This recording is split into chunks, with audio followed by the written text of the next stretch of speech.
तो आज हमें डिस्कशन करना है कि पीओपी अप्रोच और उप्स अप्रोच में डिफरेंस क्या है। जैसे जैसे हम आगे डिस्कशन करेंगे हमें सभी पॉइंट समझ में आ जाएंगे। तो एक तरफ हम देख रहे हैं प्रोसीजर ओरिएंटेड प्रोग्रामिंग। तो प्रोसीजर ओरिएंटेड प्रोग्रामिंग को हम शॉर्ट में क्या कहते हैं, पीओपी। जबकि ऑब्जेक्ट ओरिएंटेड प्रोग्रामिंग को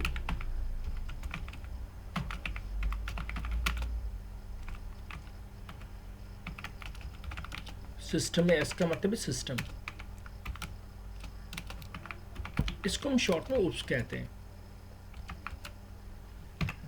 अब पहला प्रॉपर्टी में पता है, uses concept of structure plus function. जबकि यहां पे क्या यूज होता है, uses concept of class which is combination of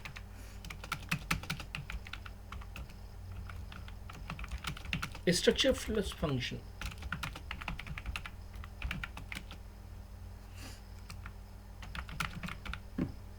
जिसे हमने कहा था एनकैप्सुलेटेड या एनकैप्सुलेशन, कि अब हमने स्ट्रक्चर और फंक्शन को एक यूनिट बना दिया और उस यूनिट का नाम क्या दिया, क्लास। तो एसेंशियली जब भी हम ऑब्जेक्ट ओरिएंटेड में प्रोग्रामिंग करेंगे तो we have to create a class. No concept of data hiding,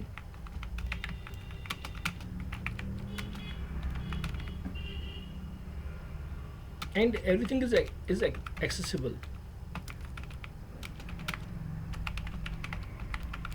to everyone।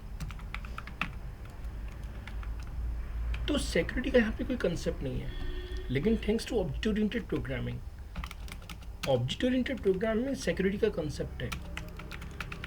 Concept of data hiding to restrict certain information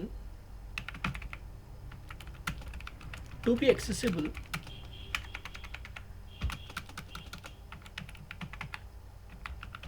only within class। तो क्लास के अंदर एक्सेस होगी, लेकिन आउटसाइड द क्लास एक्सेस नहीं हो पाएगी, but can not be outside the class.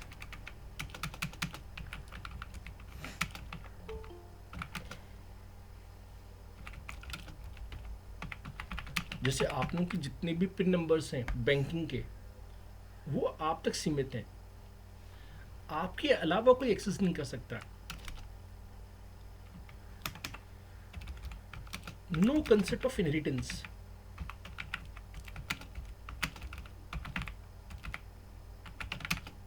To create new structures from existing one.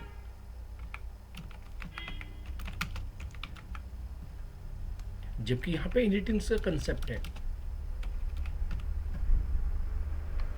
जैसे कोई रिच फादर है तो उनके जो सन या डॉटर्स हैं उनको चिंता करने की जरूरत नहीं है, क्योंकि जितनी भी पेरेंट की प्रॉपर्टी है दे कैन एक्सेस। तो वैसे हमारे ऑब्जेक्ट ओरिएंटेड प्रोग्राम में इनहेरिटेंस का कंसेप्ट है। Concept of inheritance to create new classes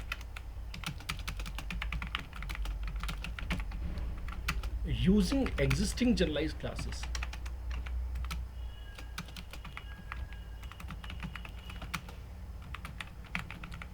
तो ये बहुत ही यूजफुल कंसेप्ट है।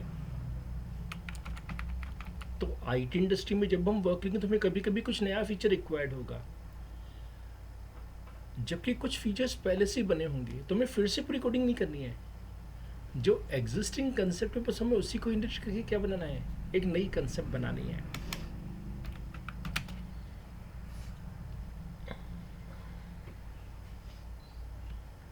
In structure, everything is public by default।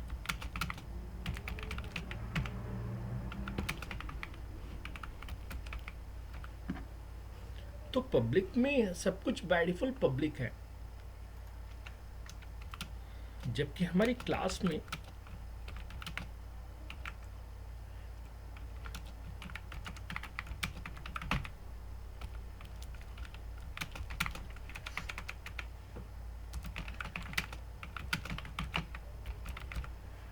तो यहाँ पे बाय डिफॉल्ट सब कुछ प्राइवेट है। अब आप मुझसे नाराज होंगे कि मैंने यहाँ पे सी प्लस एस क्यों लिखा। कारण क्या कि क्लासेस का कंसेप्ट जावा में भी है, सी शार्प में भी है, पाइथन में भी है। अब डिफरेंट प्रोग्रामिंग लैंग्वेज में डिफरेंट रूल्स है। तो जावा में मुझे होता है पैकेज लेवल एक्सेस, इस कारण से मुझे यहाँ पे क्या लिखना पड़ा, सी प्लस प्लस की। अगर हम सी प्लस एस प्रोग्रामिंग कर रहे हैं तो बाय डिफॉल्ट सब कुछ क्या होगा, प्राइवेट होगा। It is based on loose binding.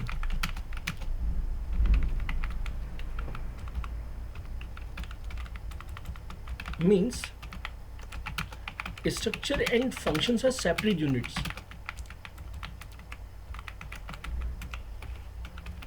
and we have to pass structure to the function। आपको याद होगा जब हमने प्रोग्रामिंग की थी तो हम कुछ ऐसा लिख रहे थे, void read student m%x। तो दोनों क्योंकि आपस में इंटीग्रेटेड नहीं थे तो हमें पास करना पड़ता था। लेकिन thanks to the object oriented programming, object oriented programming में टाइट बाइंडिंग का कंसेप्ट है। Based on tight binding both fields and structure की field and functions are part of class.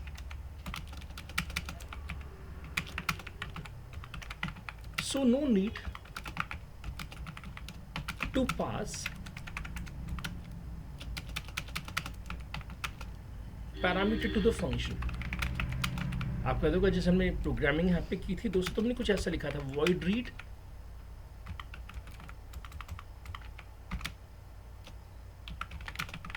और डायरेक्टली हमने ऑपरेशन परफॉर्म किया था। यहाँ पे मैं लिख रहा था x डॉट नेम।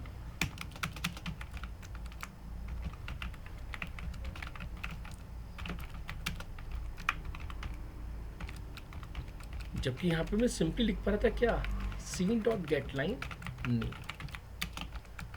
तो मैं अलग से कोई पैरामीटर भेजने की जरूरत नहीं पड़ती थी। अब एक अंतिम पॉइंट और डिस्कस की जाए, इसे सी शार्प कहा जाता है। ये माइक्रोसॉफ्ट की प्रोग्रामिंग है। स्ट्रक्चर्ड मेमोरी फ्रॉम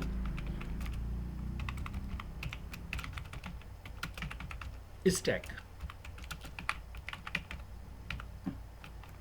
जबकि इन सी शार्प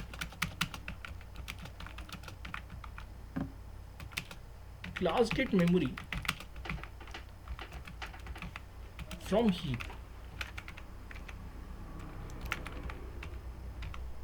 तो जो अंतिम डिफरेंस है वो सी प्रोसेस के लिए नहीं है, वो डिफरेंस केवल किसके लिए है, सी शार्प के लिए है। जब भी हम किसी प्रोग्राम को कंपाइल करते हैं तो मेमोरी लोकेट हो जाती है, तो उसको हम कहते हैं compile time memory location. Compile time memory location हमेशा स्टैक से होती है। अब कंपाइल टाइम को भी हम स्टैटिक भी कहते हैं या अर्ली बाइंडिंग कहते हैं। जबकि हीप से हमें मेमोरी मिलती है रन टाइम पे, जब हम प्रोग्राम को रन कर रहे होते हैं, जिसे हम डायनामिक एलोकेशन भी कहते हैं और लेट बाइंडिंग भी कहते हैं। तो आगे चल के आपको मैं पढ़ाऊंगा वर्चुअल फंक्शंस, जिसमें हम इस कंसेप्ट को डिटेल में कवर करने वाले हैं। यहाँ पे मैं पढ़ना होगा based on tight binding both fields of structure and function are part of the class, so no need to pass parameter to the function। तो यहाँ पे हमें पैरामीटर भेजने की जरूरत नहीं है।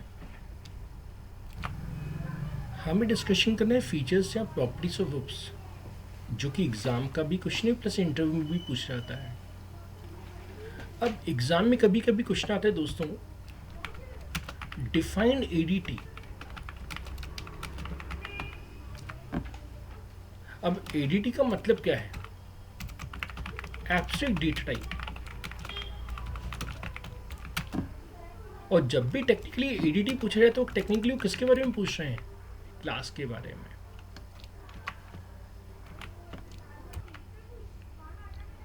तो ऑब्जेक्ट ओरिएंटेड का पहला फीचर है एब्स्ट्रैक्शन। एब्स्ट्रैक्शन का मतलब है providing facilities to others without providing them internal details.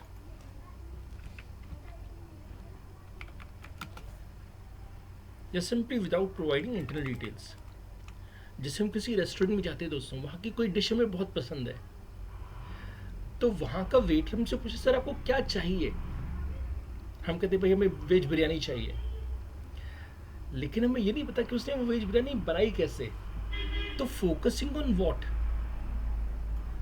Rather than how. तो मैं उससे कह सकता हूँ भैया मुझे बिरयानी चाहिए, लेकिन मैं उससे ये नहीं पूछ सकता कि भैया आपने बिरयानी बनाई कैसे, क्योंकि वो उसका बिजनेस सीक्रेट है।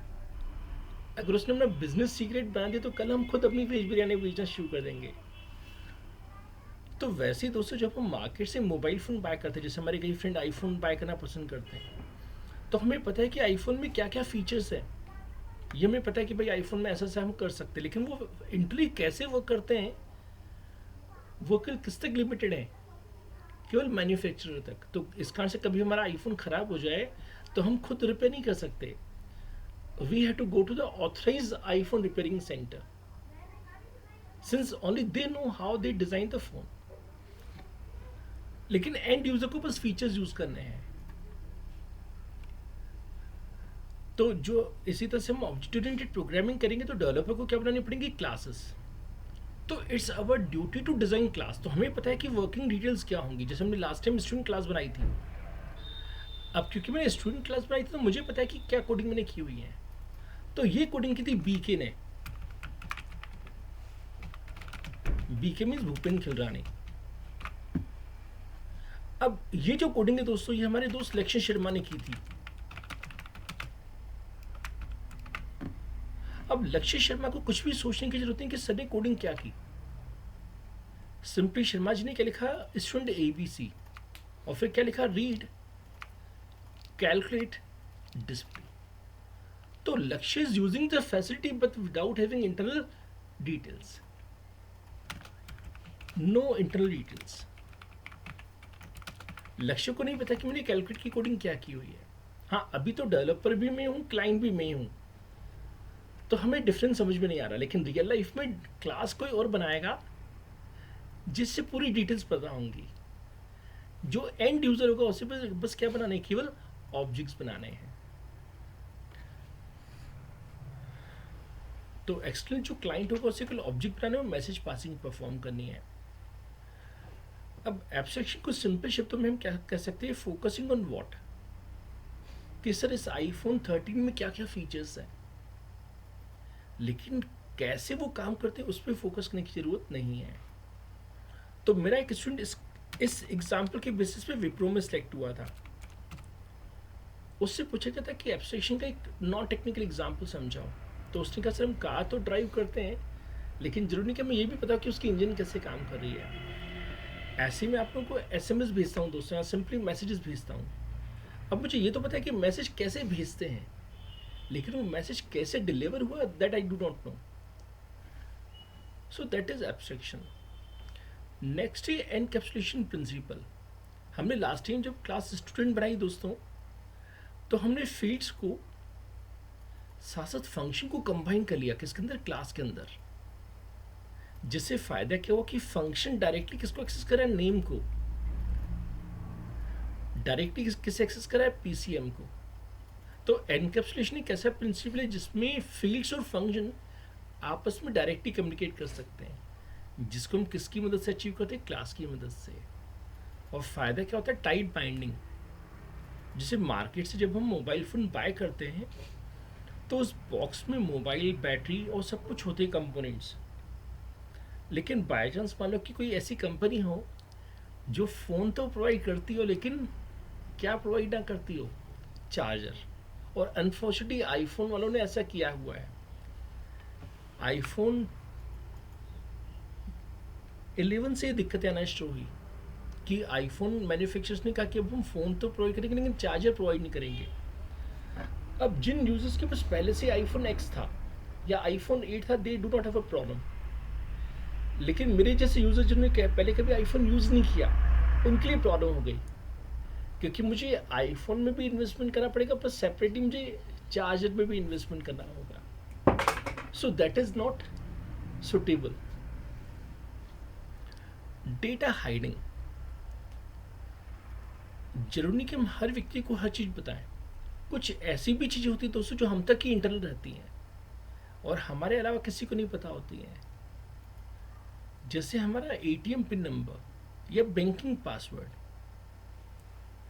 वो हम तक लिमिटेड रहता है, क्योंकि अगर हमारे तक लिमिट नहीं रहा तो कोई भी इसे मिसयूज़ कर सकता है। तो ऑब्जेक्ट ओरिएंटेड प्रोग्रामिंग की खासियत है कि ऑब्जेक्ट ओरिएंटेड प्रोग्रामिंग में हम प्राइवेट का कंसेप्ट यूज़ कर सकते हैं।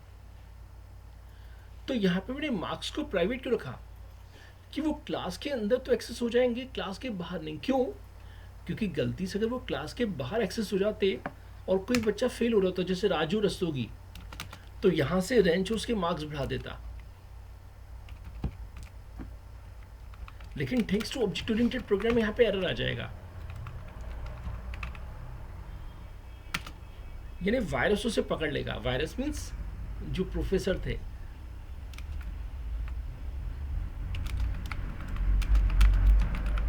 अब गलती से अगर कोई इसे यहाँ पे पब्लिक बना दे, फिर तो कोई भी मार्क्स चेंज कर लेगा। तो हम चाहते कि कोई भी एक्सटर्नल बॉडी, यहाँ पे एक्सटर्नल बॉडी को नहीं, लक्ष्य शर्मा, वो चाह के भी किसे एक्सेस ना कर पाए मार्क्स को। क्यों? क्योंकि मार्क्स को मैंने क्या डिफाइन किया हुआ है, प्राइवेट। तो विद इन द क्लास वो एक्सेस हो, लेकिन आउटसाइड द क्लास वो एक्सेस नहीं होना चाहिए, क्योंकि ऐसा हो तो फिर कोई कुछ भी डेटा डालता रहेगा। नेक्स्ट फीचर क्या है दोस्तों? इनहेरिटेंस। हम इनहेरिटेंस की मदद से नई क्लासेस बनाएंगे एग्जिस्टिंग क्लासेस की मदद से, लेकिन जो कोडिंग हम पहले से बना चुके उसे फिर से लिखने की ज़रूरत नहीं पड़ेगी, उसी कोडिंग का हम रीयूज कर पाएंगे। अब रियल लाइफ में भी इनहेरिटेंस अप्लाई होता है, जैसे मैंगो, ऑरेंज और ग्रेप्स, ये टेक्निकली किस कैटेगरी में आते हैं? फ्रूट्स की कैटेगरी में। इनको कुक करने की जरूरत नहीं है, आप विदाउट कुक डायरेक्टली ईट कर सकते हैं। लॉयन, टाइगर, एलिफेंट ये किस कैटेगरी में आते हैं? एनिमल्स की कैटेगरी में। ऐसे ही दोस्तों टेबल, चेयर, स्टूल, ये सब किसकी कैटेगरी में आते हैं? फर्नीचर। तो हमारे आसपास जितनी भी चीजें हम देख रहे हैं, सबके सब क्या है? Classes and objects. तो मैंगो, ऑरेंज ये सब क्लासेस हैं। अब हम कार्टून शो देखा करते थे दोस्तों, कार्टून शो में एक लॉयन होता था, शेर खान, मोगली में फॉर एग्जांपल। तो शेर खान एक फॉर एग्जांपल लॉयन है, फॉर एग्जांपल मुझे नहीं पता कि वो टाइगर था कि लॉयन था, लेकिन मान लो लॉयन था वो, तो टेक्निकली शेर खान कहलाएगा क्या? एक ऑब्जेक्ट। कौन सी क्लास का? लॉयन क्लास का। ऐसे एक बल्लू था दोस्तों वहां पे, जो दोस्त था मोगली का, तो उससे बल्लू एक शायद ब्लैक पैंथर था शायद, देख लीजिएगा। तो technically these are the objects. तो पहले बनते हैं क्लासेस, और क्लासेस के क्या बनते हैं? ऑब्जेक्ट्स बनते हैं। ऑब्जेक्ट ओरिएंटेड प्रोग्रामिंग का जो फिफ्थ कंसेप्ट दोस्तों है वो है पॉलीमॉर्फिज्म। पॉलीमॉर्फिज्म का मतलब है नेम सेम रहेगा। जैसे आप देख सकते हैं यहाँ पे नेम सेम, दोनों में एरिया नेम है, लेकिन तो भी फंक्शनिंग डिफरेंट होगी। जैसे सर्कल अगर हम डिजाइन करें तो सर्कल का एरिया क्या होता है? पाई आर स्क्वायर। अब हम जानते हैं कि स्फीयर एक तरह का सर्कल है, स्फीयर इज 3 डायमेंशनल सर्कल। अब उसमें भी एरिया है दोस्तों, लेकिन फॉर्मूला क्या हो गया? चेंज। अब मान लीजिए कि हमारे किसी फ्रेंड ने सर्कल का रिंग बनाया और फिर लिखा रिंग डॉट एरिया, तो क्या फॉर्मूला अप्लाई होगा? पाई आर स्क्वायर। क्योंकि रिंग कैसी है? सर्कुलर। लेकिन अगर मैं बॉल बनाऊं और मैं कहूं बॉल का एरिया, देखिए नाम दोनों में सेम था, लेकिन तो भी अब यहाँ पे फॉर्मूला चेंज होगा। यहाँ पे फॉर्मूला क्या अप्लाई होगा? 4 पाई आर स्क्वायर। यानी हमारा जो ऑपरेटिंग सिस्टम है वो रन टाइम पे डिसाइड करेगा कि कौन सा फंक्शन यूज करूं। तो यहाँ पे ये फॉर्मूला क्यों यूज हुआ? क्योंकि रिंग कैसी है? सर्कुलर, और सर्कल में हमने क्या डिफाइन किया है? पाई आर स्क्वायर। नाम तो यहाँ पे भी एरिया है, लेकिन अप्लाई क्या हुआ? 4 पाई आर स्क्वायर। क्यों? क्योंकि जिसके ऊपर ऑपरेशन परफॉर्म किया गया वो क्या है? स्फीयर, और स्फीयर में हमने फॉर्मूला क्या दिया? 4 pi r square. So that is polymorphism. अब हमेशा की तरह भी नॉन टेक्निकल एग्जाम्पल दूंगा इंटरव्यू में, कि हमारी इंग्लिश ग्रामर भी पॉलीमॉर्फिक है। जैसे एक वर्ड है प्ले, तो कभी कभी मुझे कोई बच्चा कहता है सर आप मुझे प्ले का मतलब समझाएं, तो मैं कहता हूँ कि प्ले का डायरेक्टली कोई मतलब नहीं है जब तक हम उसे किसी सेंटेंस में यूज ना करें। जैसे रवि प्लेज फुटबॉल है ना, रवि फुटबॉल के साथ खेल रहा है। Raju plays role of Akbar. अब यहाँ पे वर्ड तो प्लेज, लेकिन यहाँ पे वो अकबर के साथ खेल नहीं रहा, बल्कि अकबर का रोल अदा कर रहा है। अब यहाँ पे हम कह रहे हैं भाई इलेक्ट्रिसिटी के साथ शैतानी मत करो, तो यहाँ पे प्ले का मतलब अलग हो गया। ऐसे बैंक, बैंक के भी दो मतलब है दोस्तों।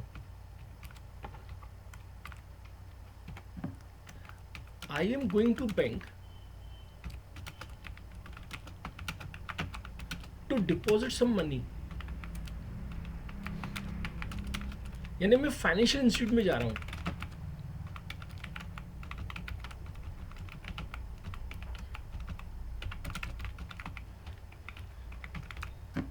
जबकि Ram sitting on bank of river, Ganga भी लिख सकते हैं। अब यहां पे बैंक का मतलब क्या है? अ साइड वे ऑफ रिवर।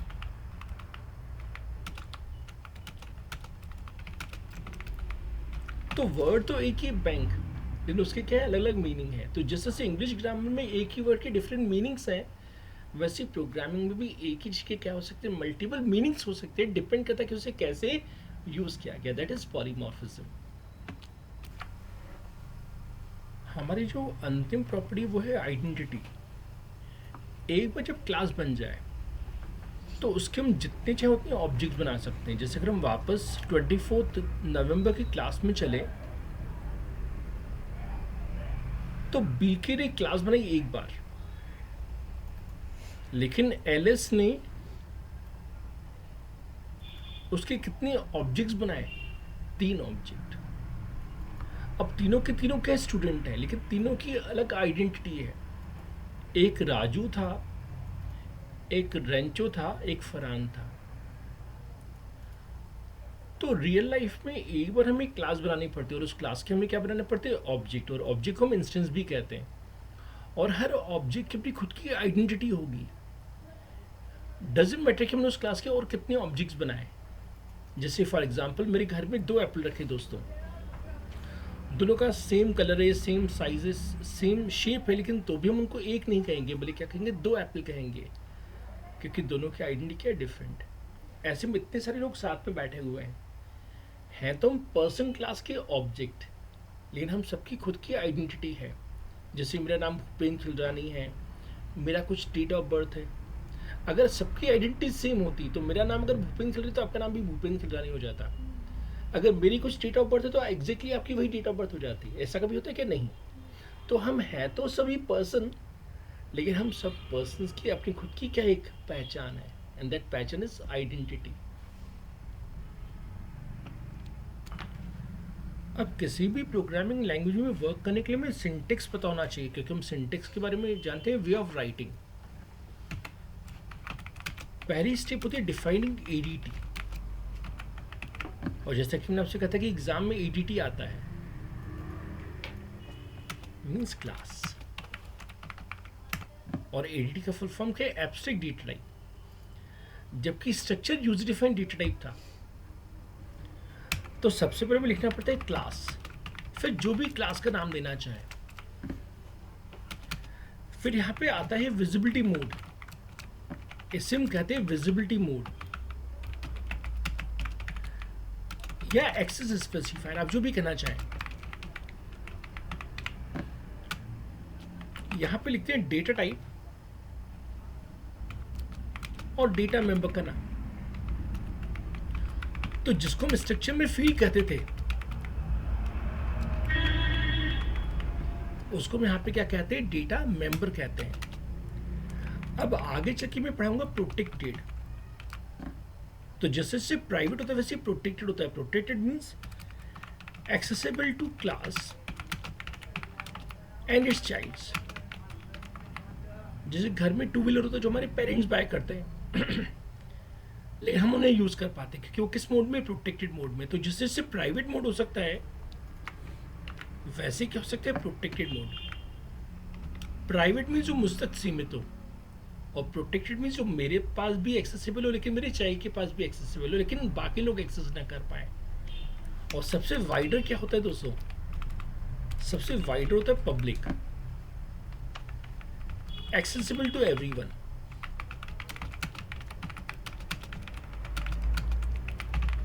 क्योंकि जितने भी लोग हमसे कम्युनिकेशन करते हैं वो पब्लिक के थ्रू कम्युनिकेशन करते हैं। अब यहाँ पे भी क्या आ सकते हैं, डेटा टाइप, डेटा मेंबर। साथ साथ में यहाँ पे फंक्शंस भी पसंद करते हैं।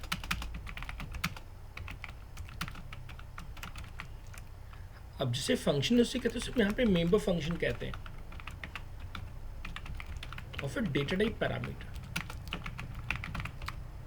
और फिर जो भी कोडिंग हमें लिखनी है। अब हमें एग्जाम्पल फिर से सीखने की जरूरत नहीं है क्योंकि अगर हम पीछे देखें तो यही तो सिंटेक्स हमने फॉलो किया था। हमने लिखा था क्लास, फिर स्टूडेंट, फिर प्राइवेट सेक्शन में। यहाँ पे प्रोटेक्टेड सेक्शन नहीं था क्योंकि जब हम इनहेरिटेंस पे पहुंचेंगे तब हम प्रोटेक्ट का यूज़ करेंगे। तो हमने प्राइवेट में क्या रखा था, नेम, फिजिक्स, केमिस्ट्री, मैथ्स। लेकिन पब्लिक में क्या रखा था, रीड, कैलकुलेट और डिस्प्ले। क्यों? क्योंकि आउटसाइडर किसके थ्रू कम्युनिकेशन करेगा, यूजिंग पब्लिक मेथड्स। तो लास्ट टाइम क्योंकि लर्न बाय एग्जाम्पल था इसलिए हमने सिंटेक्स पे फोकस नहीं किया था, लेकिन टेक्निकली पहले हमें लिखना पड़ता है क्लास, फिर क्लास का नाम, और फिर इससे फीचर्स डिफाइन करने पड़ते हैं। अब स्टेप सेकंड क्या होती है, क्रिएटिंग इंस्टेंस या ऑब्जेक्ट ऑफ क्लास। तो हमें लिखना पड़ता है क्लास का नाम और फिर जो भी ऑब्जेक्ट के नाम देना चाहें, ऑब्जेक्ट 1, ऑब्जेक्ट 2, ऑब्जेक्ट n, या फिर क्लास नेम, एरे नेम और ब्रैकेट में साइज। जैसे एग्जाम्पल की बात कीजिए, जो हमने लास्ट टाइम इनके एग्जाम्पल भी देखे थे।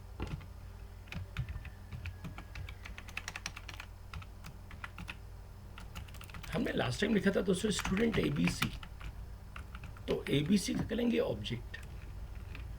या फिर हम लिखा था दोस्तों स्टूडेंट S और फिर ब्रैकेट में 5। तो जैसे इंटीजर एरे बन सकते हैं वैसे किसका एरे बन सकता है, एरे ऑफ ऑब्जेक्ट्स भी बन सकता है। अब स्टेप 2 में हम दोस्तों बनाते हैं ऑब्जेक्ट्स। जैसे हमने यहाँ पे बनाया ऑब्जेक्ट 1, ऑब्जेक्ट 2, ऑब्जेक्ट n। जैसे हमने मेन प्रोग्राम में लास्ट टाइम बनाया था स्टूडेंट ABC, या चाहे तो हम एरे भी बना सकते हैं। जैसे हम लिखा था स्टूडेंट S of 5। अब अंतिम स्टेप होती है मैसेज पासिंग। अब मैसेज पासिंग क्या होती है, means communicating with class using object. तो हम लिखा था object name dot function name, तो हमने लिखा था a डॉट रीड। तो हम चाहते हैं कि रीड फंक्शन किसके लिए वर्क करे, ऑब्जेक्ट ए के लिए। तो हमने इनपुट किया था रेंचो और इनपुट किया था 1990। तो टेक्निकली वो इन्फॉर्मेशन किसकी लगेगी, ऑब्जेक्ट ए की। अब बी डॉट रीड हमने क्यों लिखा था, क्योंकि बी एक डिफरेंट ऑब्जेक्ट है। तो हमने इनपुट किया था फरहान और फिर इनपुट किया था 60 60 60। तो हमसे पूछेगा वाइवा में कि कोई ऑब्जेक्ट क्लास से कैसे बात करता है, how object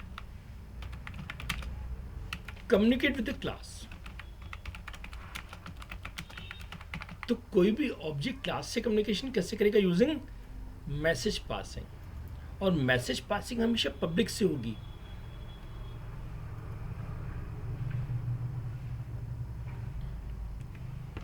only public methods functions can be accessed using object name from outside the class। क्योंकि हम जानते कि जो चीज़ पब्लिक है वही चीज़ हम आउटसाइड द क्लास एक्सेस कर सकते हैं। तो गलती से अगर हम फिजिक्स को या केमिस्ट्री को एक्सेस करने की कोशिश करें तो उस केस में क्या आ जाएगा, एरर आ जाएगा।